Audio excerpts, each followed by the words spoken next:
First up mga kapodcast, kapag ang isang PBA team ay nag-champion sa lahat ng 3 komperensya sa isang season, ang tawag sa napanalunan nila ay Grand Slam. Sa 5 dekada ng kasaysayan ng Philippine Basketball Association, 4 na koponan pa lang ang nanalo ng Grand Slam. Ang Crispa noong 1976 at 1983, ang San Miguel noong 1989, ang Alaska noong 1996, at ang San Mig Coffee noong 2014. Kung ang Crispa ang kaisa-isang koponang nagwagi ng Grand Slam ng 2 beses, si Coach Tim Cone naman ang kaisa-isang head coach na nagwagi ng Grand Slam para sa 2 koponang pinangunahan niya, ang Alaska at San Mig Coffee. Pero meron namang 8 koponan na nabigong manalo ng Grand Slam.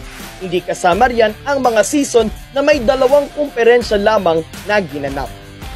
Sa pinakaunang season ng PBA, bigong makasungkit ng Grand Slam ang Toyota Comets sa All-Philippine Conference matapos silang talunin ng Crispa Redmanicers sa Best of 5 Final Series.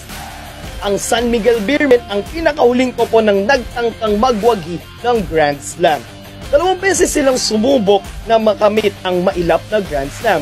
Subalit iisang koponan lang ang sumira sa kanilang pangarap na ito, ang eventual champions na Barangay Ginebra San Miguel, kung saan parehong tinalo nila ang Beermen sa quarterfinals noong 2017 at 2019 Governors Cup.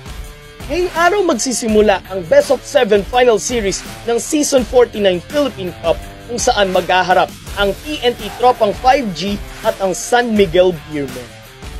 Susubukang muli ng TNT na makamit ang mailap na Grand Slam. Unang beses silang nagtangka noong 2010 to 2011 season, subalit bigo silang mapanalunang ito matapos silang talunin ng Beermen na noon ay naglalaro bilang Petron Blaze Boosters sa Best of 7 Final Series ng 2011 Governors Cup.